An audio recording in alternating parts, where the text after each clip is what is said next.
જીવન જોઈ રહ્યા છીએ એક જ્ઞાની ધર્માત્માનું આ પંચમ કાળની અંદર આવો પુરુષ ન થયો છે અને હવે આ ઉતરતા કાળમાં તો શક્યતા ઘણી ઓછી છે, તો એને વિશેષ આપણે એના જન્મના પ્રસંગોથી જાણવાનો થોડુંક પ્રયત્ન કરીશું કે વિષય એમનો ચાલે છે. તો એમના જન્મ સમયની સ્થિતિ અને તે સમયની જે ઘટનાઓ ઘટી છે એને થોડુંક આપણે અત્યારે માણીશું.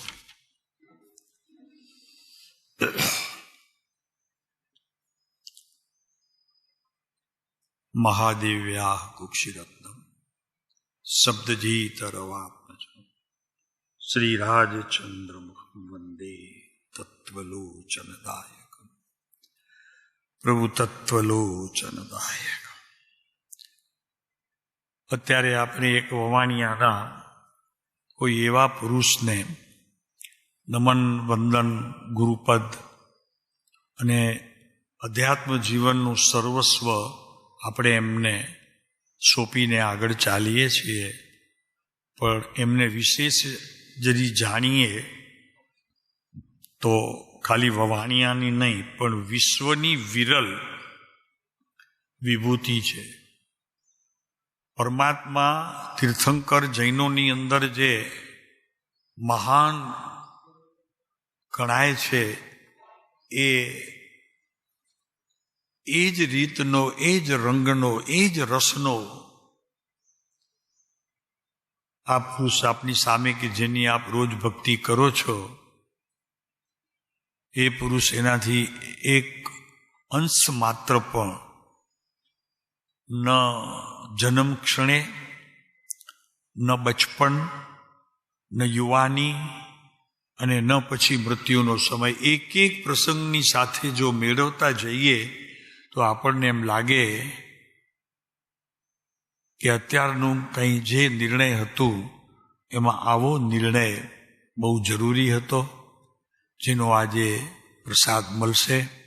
થોડુંક આગળ બી જોઈશું, કારણ કે વાત એમના જીવનની ચાલે છે, તો એમનું જીવન સર્વાંગે કઈ રીતે વિકાસરૂપ થયું છે એની વાત તો કરશું, પણ એની જોડે જોડાવાનો પ્રયત્ન કરનાર ખરેખર તે દિવસ, તે પુરુષ, તે ઘડી બધી જ ધન્ય કહેવાશે. તો શાંત સુધારસ વરસતા રાજચંદ્ર રસાલ દિવ્ય ચરિત્રથી ઉલસશે આનંદ દબ્ધિ વિશાલ. દેવ દુર્લભ આ રાજનું, શબ્દો જોજો, દેવ દુર્લભ આ રાજનું, દેવ દુર્લભ ચારિત્ર ગાશે ધ્યાસે જે હતે થાશે પૂર્ણ પવિત્ર. આપણને આટલું જ કરવાનું છે, એના ગુણગાન કરવાના છે, ગાવાના છે, પછી શબ્દો દ્વારા, વાંચન દ્વારા, ચિંતન મનન દ્વારા. કેમ કે એક વિતરાગ પુરુષની બિલકુલ સમીપે જન્મેલો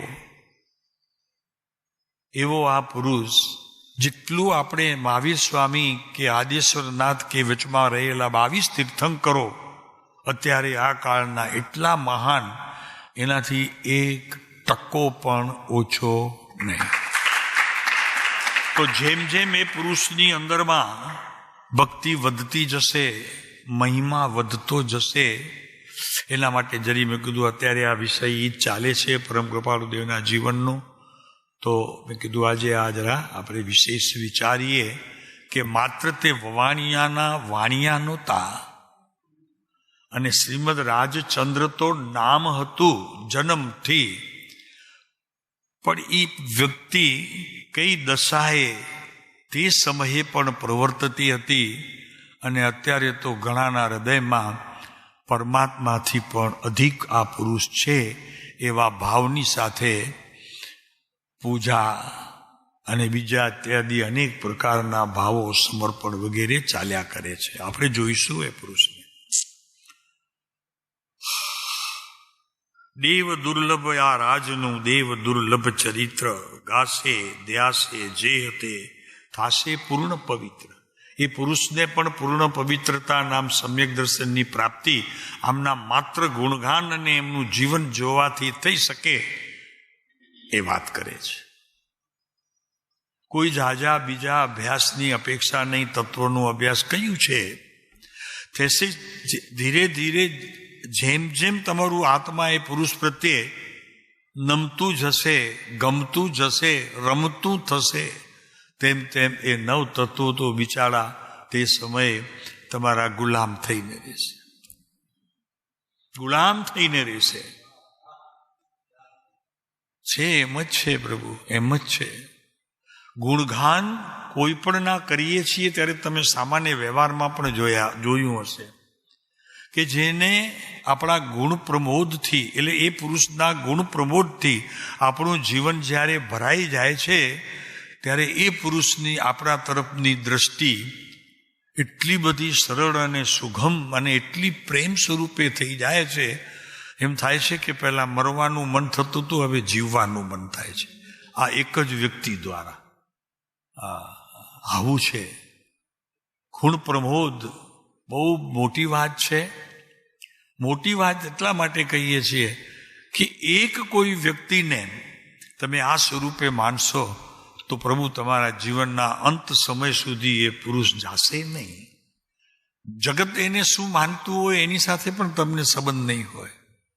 તો આ પરમાત્મા પર આપણને પ્રેમ વરસાવવો હોય તો એને અંતરંગ દશાએ પણ જાણવાનો પ્રયત્ન જરૂરી છે.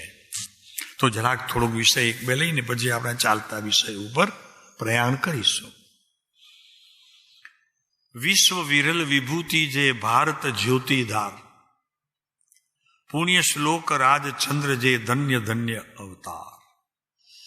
પુણ્ય શ્લોક એટલે શું? પુણ્ય શ્લોકનો અર્થ છે કે આનાથી બીજો કોઈ શ્લોક ભગવાનને નમન માટે હોઈ શકે ને જેમાં પુણ્ય પણ એટલે શુભ ભાવની ધારા પણ અને આત્માની તે સમયે તમારા અંતરમાં શુદ્ધ ભાવની ધારાઓનું મિલન. બાકી બચે છે શું તમારી પાસે આવવામાં? પૂર્ણ થઈ ગયું. તો એ કહે છે કે રાજચંદ્ર ઉગ્યો દિવ્ય ભારત ગગન આંગણે, જ્યોતિ વિસ્તારતો સૌમ્ય અખિલ વિશ્વ મંડળે.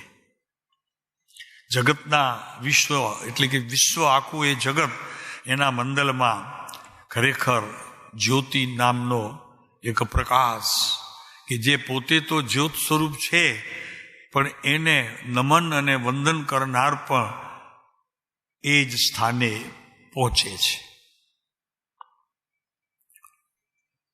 સેંકડો હજારો વર્ષોના ગાળામાં આવી યુગ પ્રવર્તક વિરલ વિભૂતિઓ કવચિત જ જન્મે છે.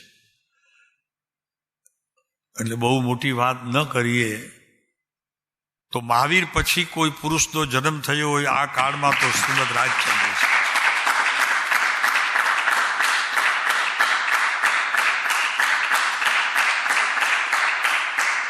આનાથી ઓછું મૂલ્ય જે આંકશે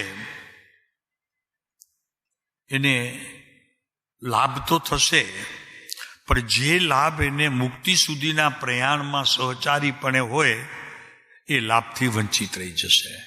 શંકા પણ નહીં, બિલકુલ નહીં. પ્રભુ આ તો વીર જ છે, મહાવીર જ છે. એક આપણા સંસાર દેહે એ પુરુષ આપણા જીવનની અંદર એવું સ્થાન લઈ લીધું છે પ્રભુ કે મહાવીર આપણા કહેતા જરા અચકાઈએ, પ્રભુ તો મારા છે, આખે આખા મારા. કોઈ એક અંશ પણ હવે એમના જીવનમાં મારા માટે કોઈ લૂંટી ગયો હોઉં ને મને તેની પ્રસાદી ન મળે એવું ખરેખર તો બનશે જ નહીં. હજી બન્યું પણ નથી. એટલે ભાવિમાં હું નિર્ભય છું એની વાત આપણે કરશું કે શ્રીમદ રાજચંદ્ર વિશ્વની એક વિરલ વિભૂતિ થઈ ગયા. વિરલ વિશ્વની વિશાળ રંગભૂમિ પર અનેક મહાપુરુષો, અનેક મહાત્માઓ ભૂતકાળમાં થઈ ગયા છે.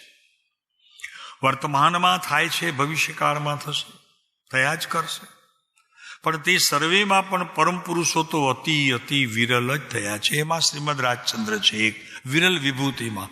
મહાવીર પછી ખરેખર કોઈ આવી વિભૂતિ જો જન્મી હોય તો એ વવાણિયાના એ બંદર સહિત ગામમાં, જેને બંદર જ કહેવાય છે, અને પછી ધીરે ધીરે તે સૃષ્ટિ ઉપર આવી ભૂમિતળ મેળવીને એ વેપાર ઉદ્યોગની અંદર વિકાસ રૂપ થાય છે.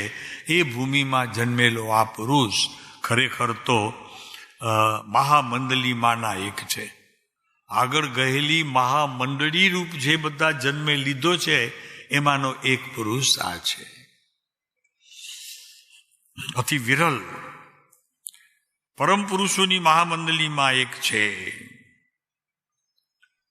અને ખરેખર તો અમારા ગુરુ ને તો હંમેશા કહેતા યુગાવતાર યુગ પુરુષ, યુગ અવતાર યુગાવતાર યુગ પુરુષ, એટલે કે આ પંચમ કાળનો યુગ પુરુષ છે. તો મને એમ લાગે છે કે પંચમ કાળનો જો યુગ પુરુષ હોય તો મહાવીરથી કોઈ એક અંશ માત્ર પણ જ્ઞાન અપેક્ષાએ, દર્શન અપેક્ષાએ, ચારિત્રની અપેક્ષાએ જરી પણ એક અંશ માત્ર ઓછું હોઈ શકે નહીં. અને જે ઓછું દેખાય છે તે તારી દ્રષ્ટિમાં ફેરના કારણે, કે સાહેબ એમણે તો દીક્ષા ગ્રહણ કરી હતી, નગ્ન દિગંબર અવસ્થામાં વિચરતા હતા. પ્રભુ આ 18 વર્ષની ઉંમરની અંદર એક શબ્દ આવે છે, નગ્ન દિગંબર અવસ્થાથી અમારામાં કાંઈ ઓછું છે જ નહીં. હવે આટલી શ્રદ્ધા જેને અંતરમાં બેઠી હોય, પ્રભુ એને આપણે કહીએ કે આ નહોતા ને આ નહોતું ને દીક્ષા લીધી નહીં તો છોડી જવું તું ને ઘર, શા માટે બેઠા હતા ઘરમાં? તને ખબર નથી ભાઈ, તે તો ઘર છોડ્યું છે, એ તો ઘર છૂટેલું છે અત્યારે પણ, અને જન્મતાની સાથે જ છૂટેલું હતું. એમને છોડવું પડે એ ક્રિયા કરીને પોતા ઉપર બોજારૂપ થવું જ નહોતું. અને જ્ઞાનને એટલી મલિન અવસ્થામાં, જ્ઞાનને એટલી મલિન અવસ્થાથી પર રાખવી હતી કે જે છૂટેલો છે તેને હું છોડું? સમજાય છે પ્રભુ એની ગહેરાઈ? એટલું પણ એને હું આદર ન કરી શકું? એમ કરીને ચૂપ રહ્યા છે. એવો એક પુરુષ વિરલ વિભૂતિઓનો ઉગાવતાર, યુગ અવતાર વક્તવ્ય કરવાનો અત્યારે અવસર આવ્યો છે અમને, અમારા ગુરુ કહે છે. તો આવી એક વિશ્વની મહાવિભૂતિનું જીવન વક્તવ્ય કરવાનો અત્ર ઉપક્રમ છે. અતિશયવંત જ્ઞાના અવતાર મહાત્મા ખરેખર ટુ ગુડ, એટલે કે અતિશય સત્ય અને ટુ ગ્રેટ, અતિશય મહત છે. અને આવા પરમ સત અને પરમ મહત હોવાથી તેઓ ખરેખરા વિશ્વની પૂજાના પરમ પાત્ર જગદવંદ્ય છે. જગદવંદ્ય છે એટલે અત્યારે જૈનો નમતા હોય, પણ એક સમય એવો આવશે, આપની ઈચ્છા કરવી હોય ભાવ કરતા રહેજો, જે સમયમાં જેને આખું વિશ્વ પૂજતું હશે એ પુરુષ તમારે નત મસ્તકે ઉભેલો, આંખ નીચે ઢાળેલી સૃષ્ટિમાં જે રીતે ઊભો હશે, પરમાત્માથી જરાય ઓછું ભાળશો નહીં. તૈયારી હોય તો કરજો પ્રભુ. અને વહેલા વયા જશો તો ચાંદ એમને લાગશે, એક વરી ત્યાં ચાંદ ઉગાડશો તમે, એવું થઈ જશે. બાપુ આ શ્રીમદ રાજચંદ્ર છે. આ દીક્ષા નહોતી લીધી એમ. પ્રભુ આ વાત કંઠે પડે નો તો તે દિવસે ઉપવાસ કરજો, કે આ મારા માટે શબ્દો આ પુરુષના નીકળ્યા છે, એટલે મારા માટે એટલે મારા ગુરુ માટે. તો તે દિવસે એકાદશીનો ઉપવાસ કરી લેજો, વ્રત સહિત જીવન જીવજો. આવી ભક્તિ અને એ શક્તિ જ્યારે જીવનમાં આવે ત્યારે એ પુરુષે જગતને જે ધરેલું તે તમારા પોકેટમાં હશે, તમારા ઘરમાં હશે, તમારી એ સંપત્તિ કહેવાશે.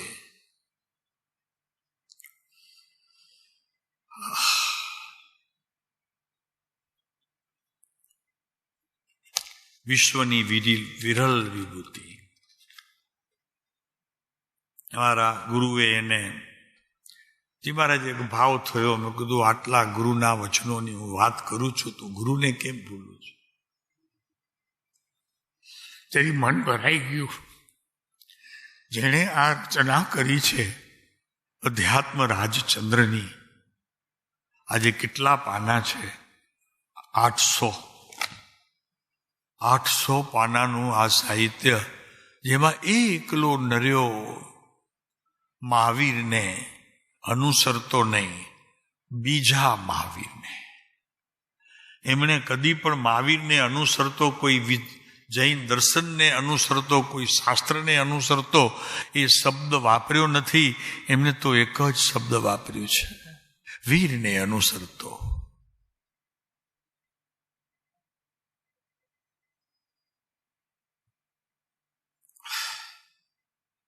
પછી લખે છે,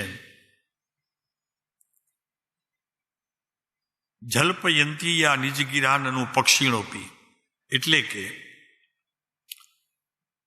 પક્ષીઓ પણ શું પોતાની ભાષામાં બોલતા નથી? આપે કદાચ સાંભળ્યું હશે, કોઈની પાસે આજથી 200 વર્ષ પહેલા રાજસ્થાનની અંદર એક એવો પુરુષ થઈ ગયો કે જે તે સમયે પશુઓની ભાષા સમજતો હતો અને પશુઓ સાથે વાત કરતો હતો. એને જે જોઈએ તે આપતો હતો. ઠંડી પડે તો એને એ આપે, વરસાદ પડે તો ન ભીંજાય એના માટે એ આપે. ભૂખ લાગી હોય, તેમાં કોઈ ખાસ પ્રિય વસ્તુ હોય તો એ પીરસે. એવો એક માણસ થઈ ગયો હતો આજથી વર્ષો પહેલા. આપે કદાચ કથામાં કે કોઈના મુખેથી સાંભળ્યું હોય. તો આ જે છે તેમ કૃપાળુ દેવ પણ ભાષા બોલે ત્યારે જીવો સમજે એવા જીવોની તો ખામી નહોતી, પણ મૌન બેઠા હોય અને એની વાણીને સમજી શકે એવા પુરુષો કૃપાળુ દેવના સમયમાં હતા.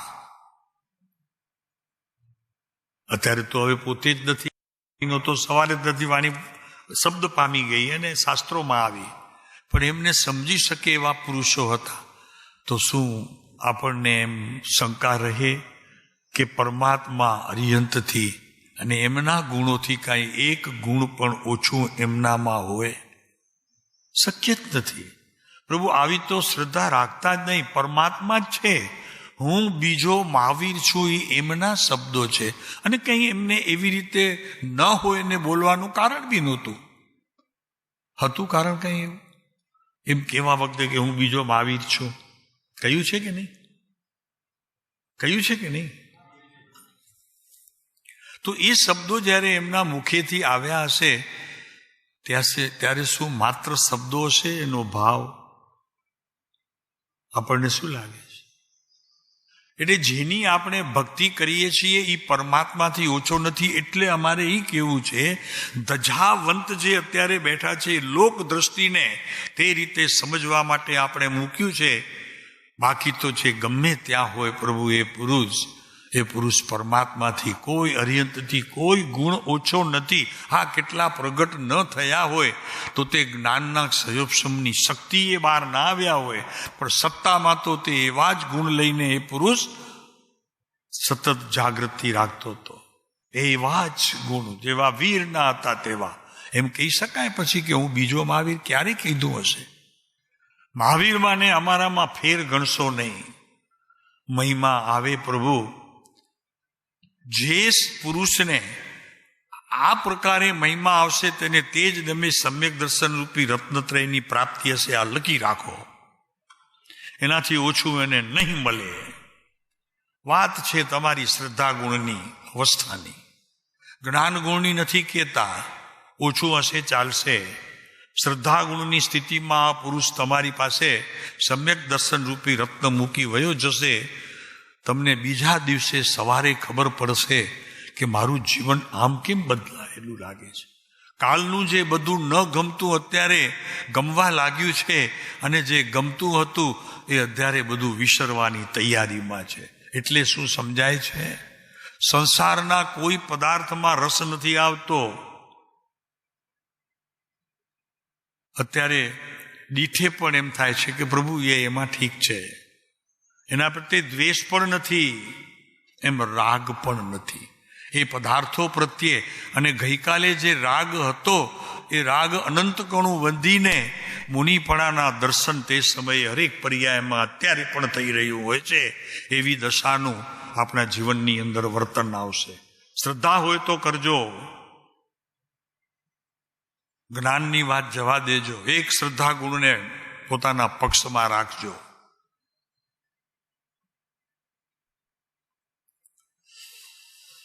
108 ગુણે ભર્યા પ્રભુ, આ તો 108 ગુણે ભરેલો વીર છે. તો કે સાહેબ મહાવીરથી કંઈક ઓછા તો રાખો. તો કે એણે કીધું છે હું બીજો મહાવીર છું, આપણને ઓછા રાખવાનો અધિકાર નથી. કારણ કે આપણી દ્રષ્ટિ અને આપણી જીવનની જીવવાની જે સૃષ્ટિ એમાં કચાશ હોય તો એ પુરુષમાં કચાશ છે એમ કેમ માની લઈએ?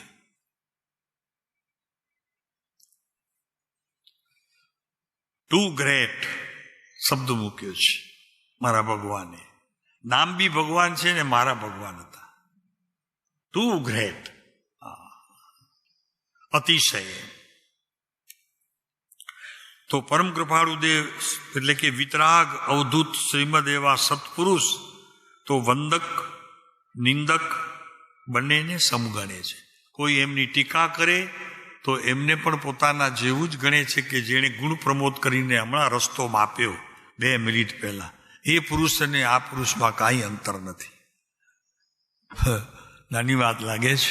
કરી તો બતાવો. એક વખત એક ગાળ આપીને તમને ગયો હોય અને એક તમારી પૂજા કરીને ગયો હોય, તમારા અંતરની અંદર કયા પુરુષનું સ્થાન છે?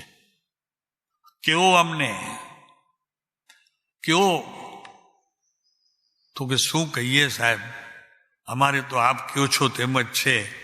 હા, પણ એક વખત જે જતો પુરુષ કે જે તમને ગાળી દઈ ગયો, ગાળ દઈ ગયો બાપ સુધીની, પ્રભુ એને કહેવાનું વિછામી દુકડમ મારાથી કોક ભવમાં તારાથી કંઈક એવું અણબનાવ બન્યું છે જેથી આ વચન તારામાં નીકળે.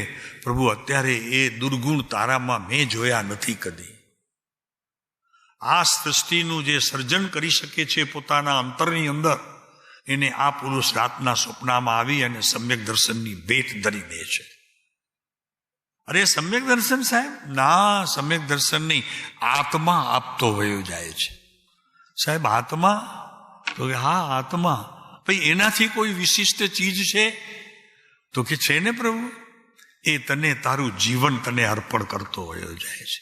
તો એનું નામ શું છે? જી મહારાજ, જેને જીવન પોતાનું જીવન જ અર્પણ કરીને વયો ગયો હોય એવો પુરુષ, તો કે એ જ પ્રભુ મહાવીરનો સાચો શિષ્ય છે.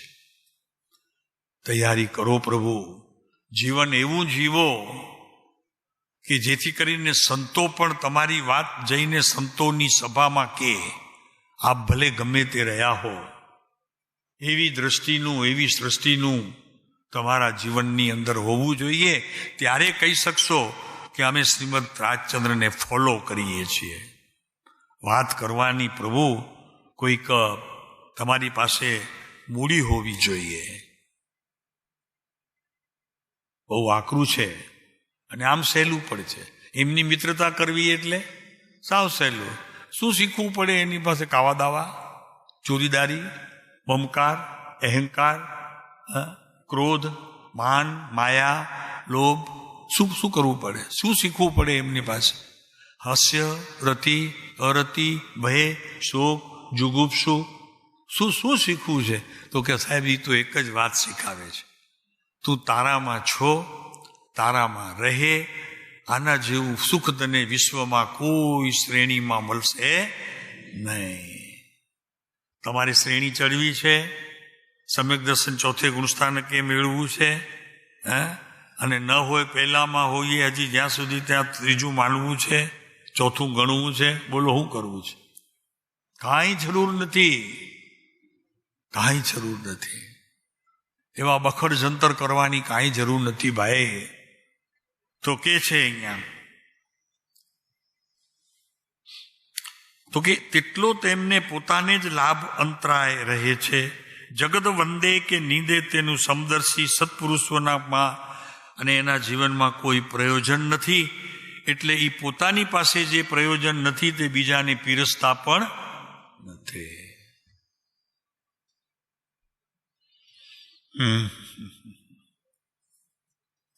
એ વિશ્વની વિરલ વિભૂતિની વાત કરી અને આપણે એમના જીવન તરફ આગળ વધશું.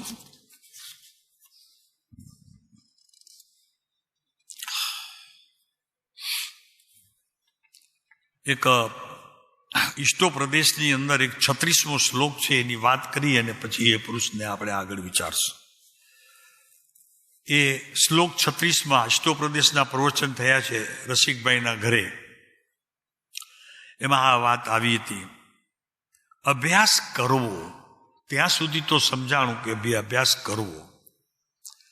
પણ ભરતભાઈ એક વાત ત્યાં એવી આવી, અભ્યાસ ભાવવો. અભ્યાસ ભાવવો. કરવો શબ્દ ના આવ્યો, અભ્યાસ ભાવવો શબ્દ આવ્યો ઈષ્ટોપ્રદેશની અંદર. તો કે છે કે ભાવવો, પણ કોને ભાવવો? કોણે તે ભાવવો? કોને? મહાવીર, ઋષભ, મુનિ, કોને ભાવવો? શંકર, કોને ભાવવો? તો એ વાત હતી ત્યારે. કોણે તે? કોને ભાવવો? અર્થાત અભ્યાસ કરવો. તરત જ પછી ઈષ્ટોપ્રદેશની અંદર એમણે લખ્યું સંતે કે અભ્યાસ કરવો. કોનો અભ્યાસ કરવો? કયા શાસ્ત્રનો સાહેબ અભ્યાસ કરવો? ઘણા શાસ્ત્રો છે. સમય સાર વાંચું, પ્રવર્તન સાર વાંચું, નિયમ સાર વાંચું, ઈષ્ટોપ્રદેશ વાંચું. કયો વાંચો? પૂજાઈભાઈ કયું વાંચશું? વચનામૃત, બોધામૃત, ઉપદેશામૃત. તો અહીંયા લખે છે ઈષ્ટોપ્રદેશની અંદર, સંયમીએ શું કરવું? તો કે આત્મા સંબંધી તત્વનો અભ્યાસ કરવો. આત્મા સંબંધી તત્વનો અભ્યાસ કરવો એટલે શું? તો કે મારી પાસે દોષ કેટલા પણ હોય એની વાત ન કરવી, પોતાને પણ ન કરવી, કરવી પણ નહીં, કેવી પણ નહીં. આત્માની અંદર રહેલા ભીતર ગુણો એની જ વાત કરવી, એને જ ચિંતવનમાં લેવું અને એનું જ વર્તન એટલે ચારિત્ર પણ એના રીતે જ ઘડવું અત્યારથી. તો સાહેબ અભ્યાસ પછી હોય ને, આ તો ચોથા ગુણસ્થાનક પછી પંચમ ગુણસ્થાનક હોય ત્યારે ને. નહીં સાહેબ, છઠ્ઠામાં વધુ આવે. વળી કોઈ હોશિયાર હોય તો કે એ તો મુનિપદ છે ત્યાં આવે. અહીંયા કે છે જ્ઞાનીઓ કે અભ્યાસ કરવો, પણ જેમાં આત્માની વાત આવતી હોય એવા આત્મા સંબંધીના વ્યવહારથી માંડી અને નિશ્ચયના પડખા સુધી તારે વાંચવું, વિચારવું, ચર્ચવું, બધું એનું જ કરવું. પણ પ્રમાણિકતા એ હોવી જોઈએ કે જે વાંચ્યું હોય એમાં જે દોષ હોય એ દોષ જો જીવનમાં થઈ ગયો હોય તો 1 વર્ષ સુધી વાર્તા બંધ, એ શાસ્ત્ર બંધ. એટલી સજા પોતાને આપવાની પ્રમાણિકતા હોય તો. કે શાસ્ત્રમાં શ્રવણ કરેલા જ્ઞાનીના વચનોનો આ અનાદર તને ખબર છે ક્યાં લઈ જશે? સીધી નરક ગતિમાં. બીજી ગતિ જ નથી એના માટે કોઈ. કે જ્ઞાનીના શ્રવણ કરેલા શબ્દોનો તે કોઈક જુદો અર્થ કરીને મનગમતી રીતે પ્રવર્તવામાં જે તેજો ગાળ્યો હોય તો એની એક જ સજા છે, ભગવાનના દરબારમાં, એના હાઈકોર્ટમાં, સ્મોલ કેસ કોર્ટમાં, પોલીસ કોર્ટમાં, જે કંઈ કહ્યું તે એક જ સજા છે, નરક. મંજૂર હોય તો કરજો, મંજૂર હોય તો કરજો.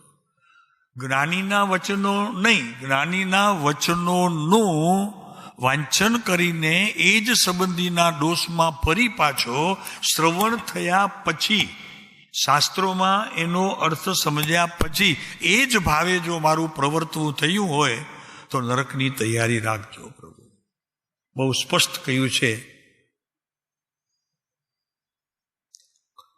આપણને ઘણી વખત એવું થાય છે કે કોઈ એક વખત આપણને વઢે, થયેલી ભૂલ માટે વઢે, ઘરના વઢે, વડીલો વઢે ભાઈ, અને એ જ ભૂલ જો આપણે ફરી બીજી વખત કરી હોય તો અમે કહીએ છીએ એને માનવ કેવો કે પ્રાણી. માનવ કેવો કે પ્રાણી? કેમ બહુ છો? 100% પ્રાણી કહેવાય સાહેબ. કારણ કે મન એની પાસે છે, બુદ્ધિનો વિષય છે, તીર્થંકર પરમાત્માના દર્શન છે, જ્ઞાની ધર્માત્મા પ્રત્યેનો આદર છે, શાસ્ત્ર એના જીવનમાં રમે છે. પછી હવે શું? એટલે એક વસ્તુ ખ્યાલ રાખો, જવાબદારી તમે ત્યારથી નક્કી કરી લીધી છે જ્યારથી આ માર્ગની અંદર તમે પ્રવેશ કર્યો છે ત્યાં સુધી છૂટ હતું. પણ જ્યારે પ્રવેશ કર્યો અને એમને માન્ય કર્યા ગુરુપદે, તમારી મર્યાદાઓ સંભાળવાની છે. અને એમાં જરી જો ચૂક કરશો તો દંડ બહુ મોટું છે. પછી જેવી રીતે આપણે આપણા દુશ્મન કોઈક મિત્ર હોય, પછી એને દગાબાજી કરી હોય તો એની જોડે ઝઘડો થાય તો ગાળાગાળી બી કરીએ ને મારીએ પણ, બરોબર છે.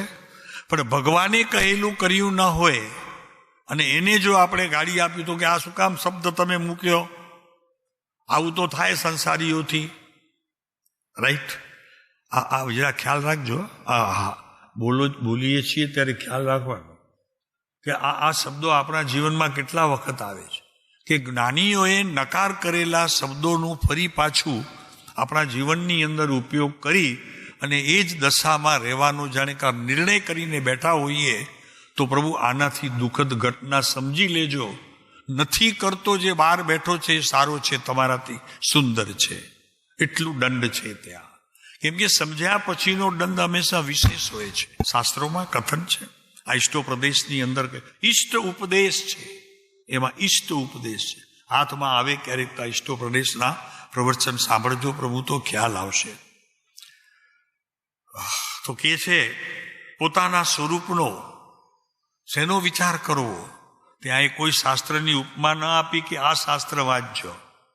તમારા જીવનમાં બનતી પ્રત્યેક સંધ્યા કાળે નિર્ણય કરજો કે આખા દિવસની અંદર કરેલું, વાવેલું બીજ વાવેલું, જીભથી કહેલું, મન અને બુદ્ધિથી વિચાર કરીને એના પ્રત્યે દોષ દ્રષ્ટિથી કંઈ પણ જીવનમાં કર્યું હોય, આ વાત ચાલે છે.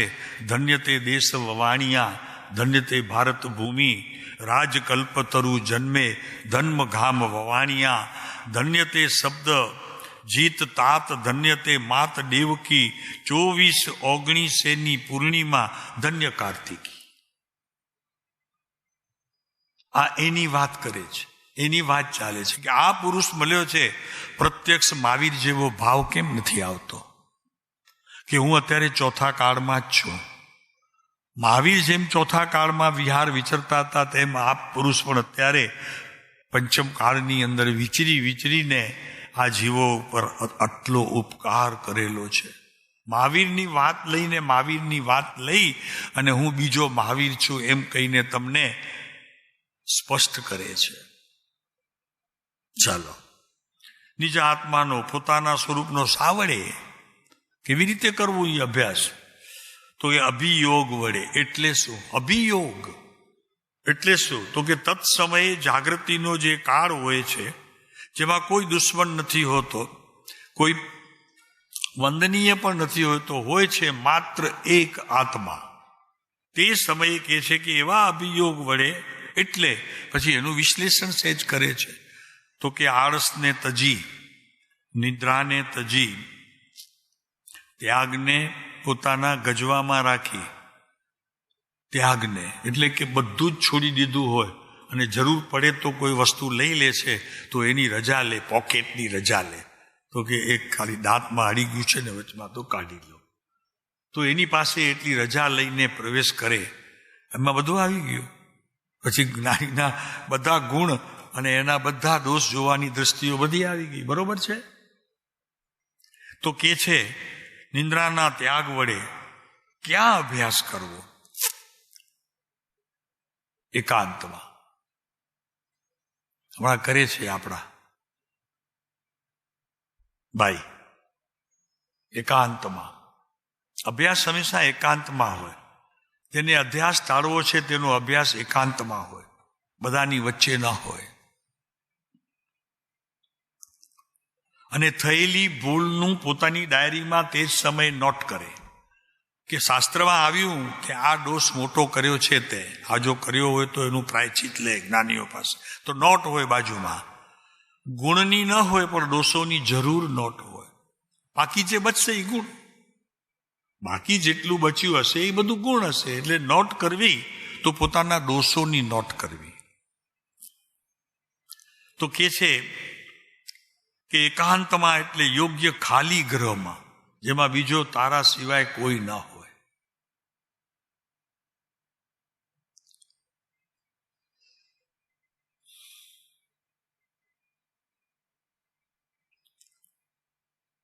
આળસ અને નિંદ્રાના ત્યાગ વડે અભ્યાસ કરવો. એકાંતમાં એટલે ખાલી ગ્રહમાં પહેલા નિંદ્રાથી પણ છૂટવું અને આળસથી પણ છૂટવું. પ્રમાદથી નહીં. બેઠા તે બેઠા પોણા કલાકની 48 મિનિટની સામાયિક લઈ કરી કરેમી ભત્તે સામાયિક સાવજોગો પચખાણ લઈ અને બેસી જવું. એ નહીં, એ વગર પણ જે બેસે છે ને આરાધના કરે છે ને એ યોગ્ય નથી. એ યોગ્ય નથી. ભરતભાઈ ખ્યાલ રાખો. કરેમી ભક્તે સામાયિક સાવજોગો પચખાણ શીખી લેવું. મારે સાહેબ થોડુંક જે આવી જશે તરત જ, અને નહીંતર ગુજરાતી કરી આપશે. સામાયિક લેવું, સમતામાં રહેવાની સ્થિતિનું તે વખતે ચારિત્રમાં પૂરેપૂરા રહી જવું અને કરવું. તો એનાથી જે લાભ થશે તે લાભ ગમે ત્યાં વાંચવું, બુક લઈ કરીને વચનામૃત પડ્યું છે ને લઈ લીધું. ના પ્રભુ ના, એમ વચનામૃત તારાથી લેવાય નહીં. એટલો અનાદાર એનાથી કરાય નહીં ભાઈ. જ્ઞાનીના વચનો છે. પહેલા સિદ્ધાર કર. શિરોધાર કરે છે, શિરોધાર કરવું પડે. પછી વચન ખોલતી વખતે ઓમનો ધ્વનિ તારી 5-10 મિનિટ ઇન્દ્રિયોથી અતીત કરીને, ઇન્દ્રિયો દ્વારા નહીં, ઇન્દ્રિયોથી અતીત કરીને એકલું ઓમકાર ધ્વનિનો ભીતર ચલન કરી એનું મશીન અંદરમાં ચાલુ કરી પછી વચનામૃત ખોલજે. અને પછી જો તને એ યાદ ન રહે ને લાભ ન થાય તો પછી સંતો પાસે જઈ અને વાત કરજે તો ક્યાં ચૂક્યો છે તે કહેશે. ચાલો કે છે અભ્યાસ કરવો, આળસ તજી, નિંદ્રા તજી, ને એકાંતમાં એટલે યોગ્ય ખાલી ગ્રહમાં. કેવા પ્રકારનો થઈને? આ 36મી ગાથા છે ઈષ્ટોપ્રદેશની. તત્વમાં સારી રીતે સ્થિત, અર્થાત તત્વ એટલે શું? જીવ અજીવ, આશ્રવ સંવર નિજરા બંધ મોક્ષ કે નહીં. અહીંયા તત્વની વાત કરે છે હવે સ્પષ્ટ. તો કે તત્વ એટલે હે અને ઉપાદે. કોને છોડવા જેવું છે અને કોનું જ્ઞાન કરવા જેવું છે. ઉપાદે એટલે કોને ગ્રહણ કરવું જોઈએ, જેનું એનો અભ્યાસ કરવાથી આપણા જીવનની અંદર તે આપણને લાભનું કારણ થાય. હે એટલે છોડવા યોગ્ય છે, પણ છોડવા યોગ્યનો પણ અભ્યાસ કરવો યોગ્ય છે. શું શું છોડવું? નહીં મને ખબર છે, નહીં તને કાંઈ ખબર નથી ભાઈ. ખબર હોત તો અત્યારે આ એ અને ઉપાદેયના ભેદ ન પાડત તું. હા, તારા જીવનમાં વાણી જેવી આવત કે આ જેટલું ઉપાદેય છે એ જ બધું આવત. ગુરુના ઉપદેશથી જેની બુદ્ધિ નિશ્ચલ થઈ ગઈ છે, માન્યા છે? સૌથી મોટો પ્રશ્ન આજે અમારે એ કરવાનો છે. માન્યા છે?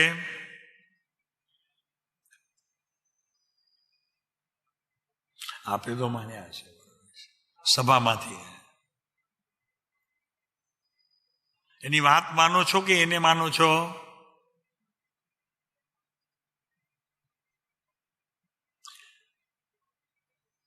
બહુ મુશ્કેલ છે. જવાબ આપવો મુશ્કેલ છે, કઠણ છે ભાઈ. આ બધી ચીજો આપણા જીવનમાં જ્યાં સુધી સ્થાયી નહીં થાય ત્યાં સુધી પ્રતિક્રમણ કોનું કરશો?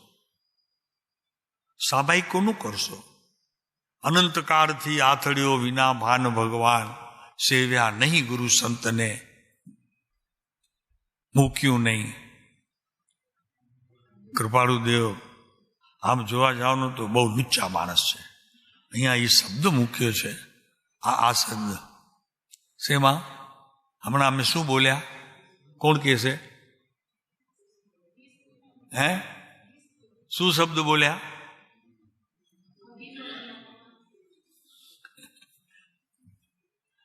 મૂક્યું નહીં અભિમાન, કર્યું નહીં એમ શબ્દ ન મૂક્યું. મૂક્યું કેમ મૂક્યું?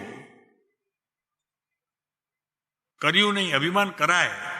અભિમાન કઈ મૂક્યા ને લેવા ને રાખવા જેવી વાત છે? બહુ સમજીને શબ્દ છે, એના ઉપર વિચાર કરજો. એનું અર્થઘટન અત્યારે નથી કરતા. શાસ્ત્રો દ્વારા એક વખત ક્યારેક આવશે અનુકૂળતા તો કરશું કે કૃપાળુદેવે આ શબ્દ કેમ મૂક્યો. હે, શું કીધું? અમે પણ સમજાણું અત્યારે શું શબ્દ આવ્યો? બોલો બધા. મૂક્યું નહીં અભિમાન. સાહેબ ક્યાં મૂકવાનું હતું? હા, શબ્દોમાં, ભાવમાં, પછી ગણતરીમાં, માળામાં, દર્શનમાં ક્યાં મૂકવું?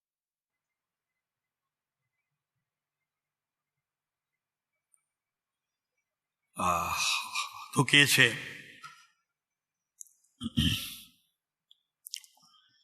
રાગાદી ક્ષોભ નથી તેવો થઈને. રાગ અત્યારે મધ્ય સ્થિતિએ છે, મધ્યમ સ્થિતિએ છે. થાય છે ખરો, પણ એવા વસ્તુ અને એવા પદાર્થ પર થાય છે કે જે મને કાર્યકારી છે. એ મધ્યમ ભાવ છે. કરવો નહીં એ પહેલા નક્કી છે, પણ કરવો તો કોના પર કરવો એ કૃપાળુદેવે આપણને કીધું છે કે સંત મહાત્મા ઉપર અને એની વાણી ઉપર કરવો. હવે આપણું કેમનું ચાલે છે એ કયો? રાગ. એમાંથી એક અંશ પણ જો ઓછો થયો હોય ઘરમાંથી, ઘરના પદાર્થોમાંથી, તો આપણી પાસે કહેવા માટે અને ગુરુના દર્શન કરવા માટેની પણ યોગ્યતા છે. અમારી પાસે એક ભાઈ આવતા, મહારાષ્ટ્રીયન હતા, અને ગુરુદેવ પાસે આવે તો આવ્યા પછી ખબર નહીં એ મંદિરમાં જાય જ નહીં. તે ખબર પડી માણસોને 25 દિવસ 30 દિવસ મહિનો દિવસ નીકળી ગયો પછી તો કે એ મંદિરમાં તો જતા જ નથી દર્શન કરવા માટે, પછી આવે એવું કામ છે. એમ કરીને ફરિયાદ આવી ગુરુદેવ પાસે. ફરિયાદ આવી તો કે દર્શનતા કરતા જ નથી બીજી કોઈ વિધિ કરતા, બસ ખાલી એક આવે છે, તમારા દર્શન કરે છે ને પ્રવચન તમારું સાંભળે છે ને નીકળી જાય છે. જમી જાય છે, બપોરે સાંજની ચા પણ પીએ છે, રાતના જમે પણ છે, એ બધું જ કરે છે, સૂએ છે, બધું કરે. ગુરુદેવે બોલાવ્યો એમને રાતના. સભા હતી રાતની, સાંજની સભા પ્રશ્નોત્તરીની. તો કે ભાઈ જરા ઊભા થાવ. પછી એમને પૂછ્યું કે આ તમે કેમ એમ કરો છો? અવિનય કરો છો, બરોબર નથી લાગતું. આ સંઘમાં આવ્યા પછી એવી રીતે કરો છો. તો કે ક્ષમ્ય ગણશો, હું અવિનય કરું છું એ આપની વાણીને પણ આપના મુખેથી આવી છે તો અંશે તે સત્ય હોઈ શકે, સ્વીકારું છું. રડ્યો, પછી રડ્યો, પછી રડી લીધું, પછી ખૂબ રડ્યો, પછી જવા દીધું. જરા શાંતિથી બેઠા રહ્યા 15-10 મિનિટ. પછી ઊભો થયો તો કે મેં પશ્ચાતાપના આંસુ તો ઢાળી લીધા, મને હવે હર્ષના આંસુ લાવવા છે, તો હું ક્યાં બેસું? હર્ષના આંસુ લાવવા છે. શું તફાવત હશે તમે વિચાર કરો કે મેં અહીંયા આવીને નક્કી કર્યું છે કે ભગવાનના દર્શન ત્યારે કરીશ કે ભગવાનનું સ્વપ્નું પણ મને આવશે તો દર્શન કરીશ, અન્યથા નહીં કરો. ત્યાં સુધી હું મારા જીવનને સતત નિરીક્ષણ કરતો રહીશ કે આ ચૂક્યો છું, કેમ ભગવાન મને સ્વપ્નમાં નથી આવતા. જુઓ કેવા માણસો હતા. અમારી પાસે આ સત્ય ઘટના બનેલી છે. આ તો મહારાષ્ટ્ર પણ જૈન હતો, દિગંબર, સોલાપુર ને એ બાજુનો, આપણે સાંગલી, કરાડ, કોઈનું એ બાજુ, પૂના. બોલો ભરતભાઈ, કેવો નિયમ લીધો હશે. અને પછી બધાને ખબર પડી જ્યારે, ત્યારે તો એટલું બધું એનો આદર કર્યું લોકોએ, તો કે જમવામાં એકલી છાશ લે છે, બીજું કાંઈ અમે લેતા એને જોયો નથી. આજે 1.5 મહિનો થઈ ગયો. બોલો, ખાલી છાશ જ લે છે, 1.5 મહિનો થયો, એ પેલું કાંઈ લેતા. ત્યારે પછી ગુરુએ એમને બોલાવ્યો, બેસાડ્યો બાજુમાં, મસ્તક ઉપર હાથ ફેર્યો ને સભા જય જયકાર કરીને ઊભી થઈ. આ છે મારી ભક્તિ, આ હોવી જોઈએ મારી આ પ્રભુ પ્રત્યેની ભક્તિ. ભક્તિ એટલે શબ્દો બોલી લીધા, નિત્યક્રમ કરી લીધો. આજથી નિત્યક્રમ બંધ કરશો, મૌનપણે જે ભક્તિ કરે બધા, ભક્તિ શબ્દોમાં નહીં બોલવાની. અને એક વસ્તુ બીજી, જો તમને બધાને ગમે તો, મારો આગ્રહ નથી, તમે કયું પદ બોલ્યા એ તમારે નોટમાં નોટ કરવી. તો કે આજે આ પદ બોલીને મેં ભક્તિ કરી છે. એક જ થી વધુ નહીં જોઈએ, લાંબુ લખાણ નહીં જોઈએ, તમારા શબ્દો જ જોઈશે અમને, બસ છે. જો તૈયારી હોય તો કરજો કે આજે આ ભક્તિ મેં કરી છે. અને એની નોટ જોઈશે, કાગળ નહીં, કાગળ નહીં, નોટ. નોટ એટલે રૂપિયાની નહીં, 1 લાખ રૂપિયાની નોટ મળતી હોય તો તમે જેમાં શબ્દો લખજો એ લાખ નહીં, 1 કરોડની હશે, તેમાં લખજો. નોટ હશે, કાગળ જ ભલે, વાંધો નહીં, પણ એ તમે જે શબ્દો લખશે એ કરોડની કિંમતના હશે, કારણ કે એમાં સત્ય હશે. તમે સત્ય લખશો, કેમ કે એ તમારી નોટ છે. સામાયિક કરીએ છીએ, પ્રતિક્રમણ કરીએ છીએ, પૌષધ કરીએ છીએ,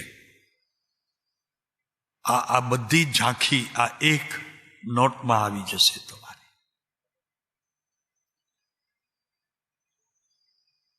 કરેલા દોષોનું વિરેચન સામાયિક, નવા ન કરવા તેની પ્રતિજ્ઞા, એ પ્રત્યાખ્યાન.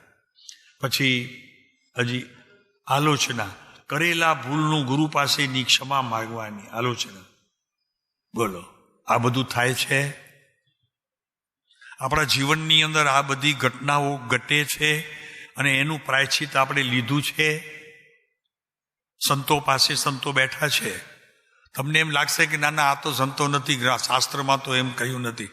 મોટી ભૂલ કરો છો, સમજી લેજો.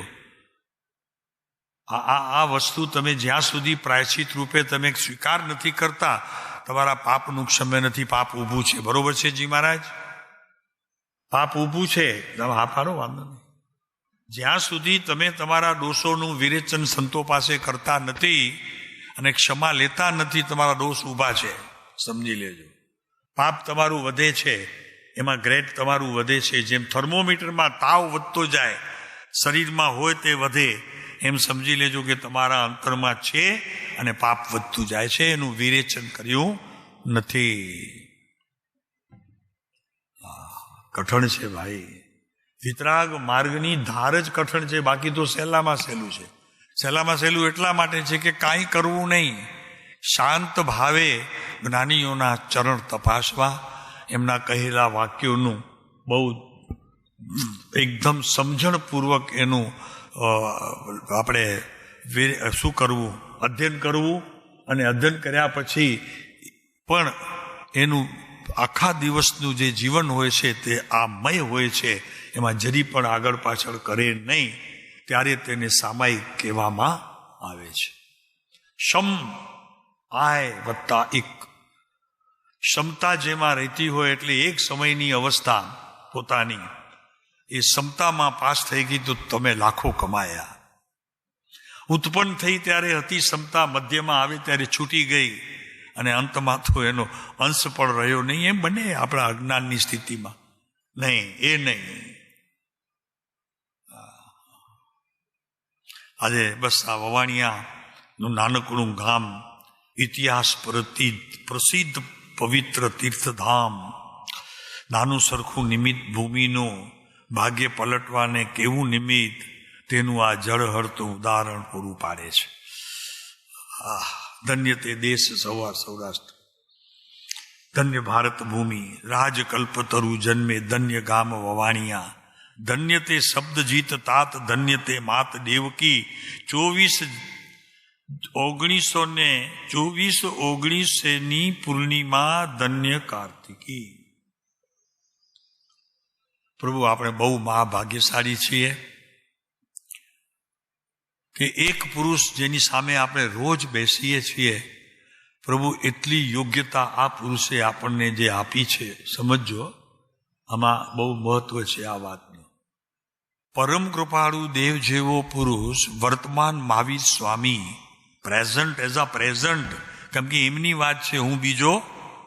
આ ભૂલો નહીં, આ ભૂલો છો ત્યાં ખોટ પડે છે તમારા જીવનની અંદર, અને ખોટ પડે છે પછી એ પૂરવી પણ બહુ કઠણ થઈ પડે છે. પૂરાય નહીં એવી ખોટ છે આ. એક વખત તમે નક્કી કરી લીધું કે આ પુરુષ હું બીજો મહાવીર છે, એમ એ બરોબર જ વાત જેમ છે તેમ છે, પછી અહીં તમે ફરી જાઓ અને પછી જે કંઈ ચાલતું હોય તો એ બધું બરોબર કહેવાય નહીં. હવે અહીંયા વાત આવે છે, આ પરમ કૃપાળુ દેવને પરમ કૃપાળુ દેવ માનો છો?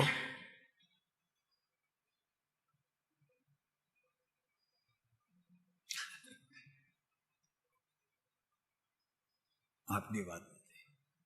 આ પરમ કૃપાળુ દેવને પરમ કૃપાળુ દેવ માનો છો? હે? પરમ કૃપાળુ દેવ માનો છો? ભગવાન નહીં. ભગવાન તો ઈ હોય છે જે બોલે જ નહીં, કાંઈ જ ન બોલે. તમે બધું કરો, તમે સુધરો, બસ તમારી સુધારણા એ સુધારણી, બસ. બાકી એ તો કંઈ કહે નહીં. પણ પરમ કૃપાળુ દેવ જરૂર કહેશે. ચાલો જવા દો એ વાત. એક બીજી વાત કહીએ. અત્યારે આ વાત જ્યારે નીકળી છે તો કોઈ એવો મિત્ર છે તમારી પાસે કે જેમને તમને જે સત્ય કહે અને તમે એ સત્યને સત્ય સમજીને મારા હિત માટે કહે છે એવું તમે માની લીધું હોય તો પ્રભુ એ પણ ધન્યવાદને પાત્ર છે. તમારા જીવનની અંદર એક ઉત્કૃષ્ટમાં ઉત્કૃષ્ટ શ્લોક તમને મળ્યું છે. એ શ્લોક મળ્યું છે, ઉત્કૃષ્ટ શ્લોક. બહુ જ વિતરાગ માર્ગ એટલું સરસ અને સરળ છે કે એમાં નવું કંઈ છે જ નહીં. કોઈ નવી વાત નથી. આજે તમે શું સાંભળ્યું? આજે શું કહેશો મને કહો? કાંઈ જ નથી. હવે બધું જૂના જ રગડા કર્યા બધા, એ તો ચાલે છે ને બધા કહે છે. નહીં, એ વાત અધૂરી થશે જીવનમાં તમારે. એવું પવિત્ર જીવન હોવું જોઈએ. અમારે કહેતા विद्यासागर जी महाराज कहता तो कि जीवन ऐसा पवित्र होना चाहिए कि सिंह भी सामने आ जाए और गुर्राटी मारे और आप उसे प्रेम से कुछ मत कहो, आओ प्यारे, वेलकम, आओ मेरे बगल में. तो ये करण से नहीं, तुम्हारा गला में आवीने बेसी जैसे. हिम्मत हो तो ही प्रयोग करजो. बिलाड़ी थी शुरुआत करजो જોઈએ તો. અને વાસ્તવિક છે અમારે ત્યાં, એટલે કે એમપીની અંદર આ જીવો બે ને લઈ આવેલા. ખાસ આ વાત તો કરી વિદ્યાસાગરજી મહારાજે, પણ પછી તો પોતે કોઈ સામેથી કઈ સભામાંથી કોઈ આવ્યું નહીં, એટલે વાત બીજી વાત આગળ ચલાવે. પછી એ પુરુષોને લઈ આવેલા બેને જંગલમાં જઈ. એ ગુરુદેવના ખાસ હતા. ગુરુદેવના દીક્ષા નહોતી લીધી, પણ દીક્ષાથી ઓછું એક અંશ પણ એમના જીવનમાં એમની વાણી સિવાય બીજી વાત માનતા નહોતા. અન્ય ધર્મી હતા, નબળા ઘરના હતા, ઝૂંપડપટ્ટીમાં રહેતા હતા. અને બસ આવી કરી અને એમને બતાવ્યા તો કે જો આ ભાઈ, તો કે પછી એમાં એક વાયડા હોય ને મારા જેવા, એ કે હમણાં કરીને બતાવે તો ₹1,00,000 આપું, હમણાં કરીને બતાવે તો ₹1,00,000 આપું. चलो कौन से जंगल में आप कहो वो जंगल में. हिम्मत न चाली. ओलानी समझ्યું કે આ તો બોલે છે તો અંતરમાં ખબર પડે છે કે એના અવાજની અંદર તો તાકાત છે ને હૃદયમાં એકદમ वो સત્યનો અંદર રણકો બોલે. આપણે ખ્યાલ રાખો, કદાચ તમને એમ લાગશે કે હું બોલું છું ખોટું અને છતાં અત્યારે સત્યમાં ખપી ગયું છે અને રાજી થાવ છો, that is very very very wrong. તમે જીવન ગુમાવીને બેઠા છો, સમજી લેજો. અને હજી દિવસ તમારું જીવન ઘસાતું જશે, ઘસાતું જશે, ઘસાતું જશે. એક દિવસ તમારી નજીક તમારો મિત્ર તો શું, પાડેલો કૂતરો પણ નજીક નહીં આવે તમારી. ખ્યાલ રાખો. આ બધી જ ચીજો આપણા જીવનની અંદર જરૂરી એટલા માટે છે, આજે એટલા માટે કહેવામાં આવે છે કે આપણી સામે અધ્યાત્મ રાજચંદ્ર નોટ છે. અમને બનેલા પ્રસંગોની જેરી સેજ તમને લાણી કરીએ છીએ કે આવું જીવન આપણું હોવું જોઈએ. જો એ જીવન છે આપણને, તો આપણને હું ધર્મ કરું છું અને હું આમ કરું છું કહેવાની જરૂર નથી. પ્રભુ લોકોને કાંઈ કહેવાની જરૂર. મીઠાશ રાખો, મીઠાશ રાખો એકદમ સીધી. તો ઓલો કાંઈ નહોતો કરતો. ઓલો છોકરો આવ્યો ને તો એને પૂછવામાં આવ્યું, પછી તો કાંઈ પરીક્ષા ન લીધી, પણ પછી પૂછવામાં આવ્યું એને કીધું કે એવું તું જઈને શું કરે છે? तो कि कुछ नहीं करता भाई साहब, मुझे आता क्या है, झुपड़पट्टी में रहता हूँ, सुबह कमा के शाम को खाता हूँ, कल के लिए फिक्र नहीं करता, सुबह तक चाय और रोटी मिल जाए तो दोपहर को खाना मिलेगा ही, इतना कमा लेता हूँ. तो इतलू सरस एने बात करी. तो कि कुछ भी नहीं है, उसी समय खाली हो जाओ आप, प्रेम दे दो उनको, आपके पास मत रखो, कुछ नहीं करेगा. इतना हाथ फिरा उसके ऊपर तो वो आपका मुंह चाटेगा, कुछ नहीं होगा. करके दिखाना है तो आओ मेरे साथ, कौन से जंगल में ले जाओगे, चलो मैं आपको बताता हूं. આવું જીવન જ આ પુરુષો સુધી પહોંચી શકે. હો ખ્યાલ રાખો. આ રમત વાત નથી. દર્શન કરી લીધા અને બધું પતી ગયું, રહી ગયા મહિનો, 1.5, 2 મહિના, 6 મહિના, બિલકુલ કાંઈ જ નહીં થાય. આ વાત કરવા માટે અભ્યાસ કરવો, ભાવવો, અભ્યાસને ભાવવો. તો કે ભાવવો સાહેબ જાંચ પખા લઈને ભાવવું? તો કે નહીં, એ નહીં. ભાવવો શબ્દ આવે છે સીધો આત્મા સંબંધી. એની આત્માના પર્યાય સાથે અને પરિણમન સાથે સંબંધ છે. એ વાત સાથે એને સીધો સંબંધ છે. કેમ કે એ પારિણામિક વસ્તુ છે, પારિણામિક ભાવ છે, પારિણામિક ભાવ છે. અને એ પારિણામિક ભાવ શાબ્દિકપણે તો શાસ્ત્રો સમજાવી દેશે, પંડિતો સમજાવી દેશે, પણ અહીંયા એક જગ્યા પારિણામિકમાં કૃપાળુ દેવે જે કરી છે તે આપને સંભળાવું છું. પારિણામિક ભાવ એટલે શું? તો કે અનાદિથી મૂળ સ્વભાવની સાથે જે કર્મનો ઉદય હોય, એમાં ક્ષયોપશમની જે અપેક્ષા રાખે એવો જે સ્વભાવ ભાવ, તેને અહીં પારિણામિક ભાવ કહે છે. શબ્દ સમજજો, શબ્દોની સાથે શબ્દ નથી. મારે તો એટલું શબ્દ છે. પારિણામિક ભાવનો અર્થ એ છે કે જે પરિણામી જ હોય એમાં બીજું કાંઈ હોય નહીં, બાકી તો ખાલી હોય. પછી એમાં તમે જે ભેળવો તો એ તમારું હોય. એટલે વસ્તુ તમારી રહી નહીં, તમે ભેળસેળ કરીને ઓલો ચોખ્ખો રહ્યો નહીં. આ પારિણામિક. આમાં આટલું જ કેવું છે જી મહારાજ, બીજું કાંઈ જ નથી કેવું. સમજાનું ને? શાસ્ત્રીય શબ્દો સમજો એના કરતા એના ગૂઢ રહસ્યમાં પકડી લો એને, બસ પતી ગયું, વાત પૂરી થઈ જાય. ત્રિકાળી ધ્રુવ છે પારિણામિક ભાવ, એમ આવે છે ને ભાઈ. ત્રિકાળી ધ્રુવ તત્વ છે પારિણામિક ભાવ. સમય જાય છે, 2-3 દિવસનો ખર્ચો કાઢી લઉં ને, હમણાં પગાર નથી મળ્યો ને, 2-3 દિવસનો ટ્રસ્ટીઓએ નથી આપ્યું સાહેબ, 3 ખાડા થઈ ગયા. ભલે મેં કીધું રીતસર કાયદેસર જેમ બધાનું થતું હોય તેમાં મારું માણસને આવે 2 દિવસ તો એનું કાપી લેવામાં આવે છે. તો આપણે તો માણસ જ છીએ ને, આપણે માણસ છીએ કે નહીં? તો કે છે પારિણામિક ભાવ ત્રિકાળી ધ્રુવ છે, એટલે આત્માથી ઓછો નથી. એમાં અને આત્માની શક્તિમાં કંઈ ફેર માને તે માત્ર ભેદ ગણે છે, અભેદ ચૂકી જાય છે. અભેદના અર્થને ચૂકી ગયો. અનાદિથી મૂળ સ્વભાવ સાથે કર્મનો ઉદય, ક્ષયોપશમ ની અપેક્ષા રાખે એવો જે સ્વભાવ ભાવ, તેને અહીં પારિણામિક ભાવ કહેવામાં આવે છે. આ વાત કહીને સમયની મર્યાદા પ્રભુ, આપણે ફરી મળીએ ત્યાં સુધી અમને છૂટી. ઓમ શાંતિ. કેવું લાગે નહીં? રસ્તામાં મારી ગાડી ચાલે, બીજાની હોવી જ ના જોઈએ. ગાડી તો મારી જોવી જોઈએ, હું જ્યાં જાઉં ત્યાં રસ્તામાં. એવો કોણ હોય બોલો? કોક તો છે આ કાળમાં. રાષ્ટ્રપતિ આપણા વડાપ્રધાન નહીં, રાષ્ટ્રપતિ જે રસ્તે જાય એ રસ્તે 4-4 કિલોમીટર સુધીના રોડ ઉપર કોઈ પણ ગાડી બીજી હોવી જોઈએ નહીં, એવી 4 ગાડીઓ આગળ જાય અને રસ્તો ચોખ્ખો કરતી જાય. આ ચોખ્ખો. એમ પ્રભુ મારી ગાડી જ્યાં જ્યાં જાય ત્યાં મારો રસ્તો ચોખ્ખો થતો જાય. એવી મારા જીવનની સ્થિતિ જ્યાં સુધી ન થાય ત્યાં સુધી હું પ્રયત્નશીલ રહીશ, પ્રભુને વફાદાર રહીશ અને આ જ્ઞાનીના વચનોને આદર સહિત નિત્ય વંદન કરીશ. તો મારા માટે એક સ્વાધ્યાય જેટલો જ લાભ મળશે. ઓમ શાંતિ. ચાલો પ્રભુ, ખરેખર તમે સમજી લો, હજી પણ જૈન દર્શન એટલે નિર્માનતા ને નિર્મળતા, 2 વસ્તુમાં જ સમાયેલો છે. નિર્માનતા અને નિર્મળતા.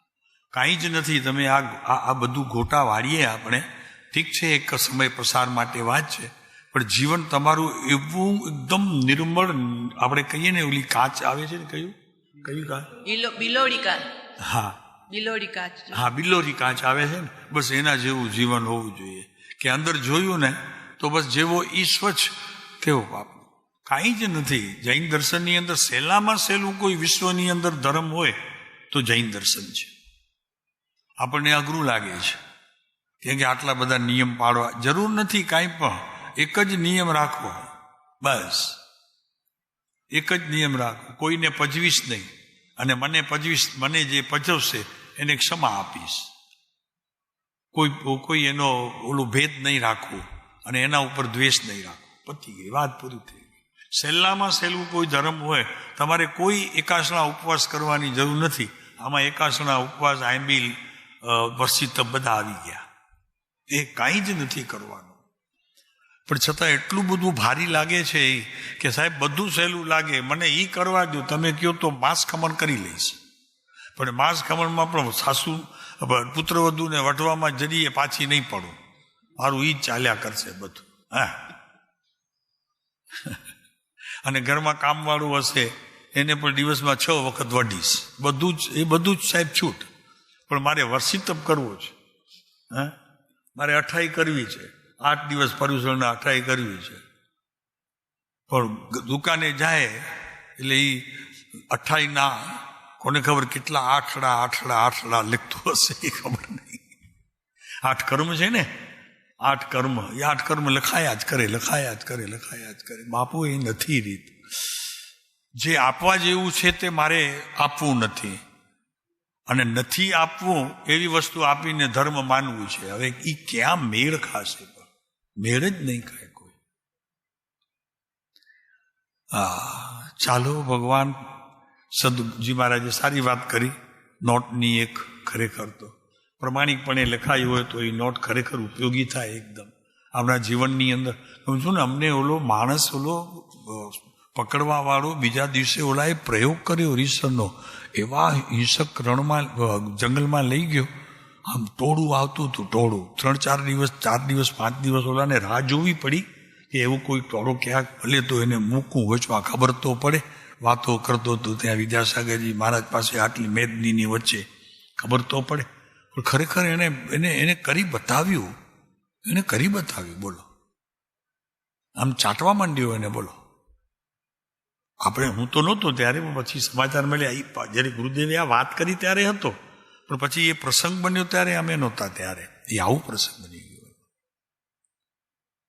જરાય ડર ના લાગ્યો, એકદમ નજીક વયો ગયો અને હાથ ફેરવતો ગયો. અરે દ્રષ્ટિમાં વિષ છે આપણી, તમે સમજો યાર. તમે લોકો શું સમજો છો કે તમારે વેર કઈ હૃદયમાં છે ને શબ્દોમાં છે?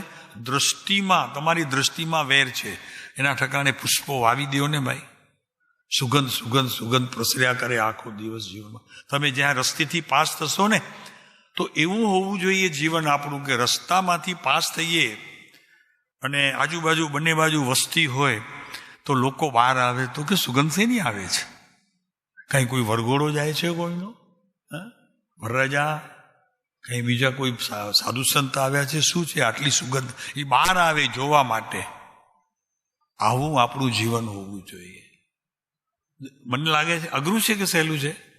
અરે હા, અઘરું છે કે હા, અઘરું કે સહેલું? ઝઘડો કરવો અઘરો, મોઢું ફેરવવું અઘરું, આ બધું. કારણ કે પોતે પહેલો તો પોતે સંતાપમાં આવે. મારે મારું મોઢું ફેરવી લેવું હોય, ચાલો કૂતરું આવે એનું આખું બલ્લું એ ભાગી, તો કે આને ક્યાં વચમાં બધી મેં ભાડ્યા. અરે સુંદરમાં સુંદર છે રચનાઓ તો એવી સરસ છે. કાંઈ ન કરો પ્રભુ, કરવાનું છે જ નહીં. જેવા છો તેવા રહો. બોલો, જેવા છો તેવા રહો એવા પરમાત્મા તત્વનો જય હો. બાપુ હારોને હા, સારું છે પ્રભુ. બસ આ કૃપાળુ દેવ છે આપણા, આ જ કૃપાળુ દેવ છે, બીજું કઈ છે જ નહીં. કૃપાળુ દેવ પાસે બીજી કઈ ઓલી કપડાં પહેરવાની રીત તો કે આ પહેરો તો, આ પહેરો તો, આ પહેરો તો કૃપાળુ દેવ કીધું જ નથી કાંઈ. એક જ વાત કરી છે, ક્ષમતાથી જીવો, ક્ષમતાથી રહો અને ક્ષમતાથી પોતાના આત્માને ગણો. બસ એક જ વાત છે. તમારા જીવનમાં એક જ ક્ષમતાને લઈને રહો. ચાલો, જય શ્રી કૃષ્ણ. મજા છે, કેવું મજા આવે નહીં? એકદમ સરસ. જી મહારાજ. આજે 1 ઓગસ્ટ છે. આજે 1 ઓગસ્ટ, 1 ઓગસ્ટ. આજે લોકમાન્ય તિલકજીનો જન્મદિવસ છે. આજે એમનો બી જન્મદિવસ છે. ઓ, ઘણાનો છે આજે તો, ઘણાનો જન્મદિવસ છે. એમણે કીધું હતું કે સ્વરાજ્ય મારો જન્મસિદ્ધ હક છે, એને હું મેળવીને જ રહીશ. તો આપણે કહીએ કે સ્વ આત્મ પ્રાપ્તિ એ મારો જન્મસિદ્ધ હક છે, બરોબર છે. એને હું મેળવીને જ રહીશ. બરોબર, એકદમ સારી વાત છે, એકદમ સારી. તાળીઓ નહીં વગાડવાની, અહીંયા મારવાની. તાળીઓ વગાડવા લાગી ગયા, અહીંયા મારો. હવે જો કીધું છે ને તો ફૂટપટ્ટી લઈ આવીશ, મારા જ હાથમાં હશે ને અહીંયા મારતો હોઈશ બીજી. એમ કરો, તાળીઓ ન વગાડો. તાળીઓ ઘણી સાંભળી.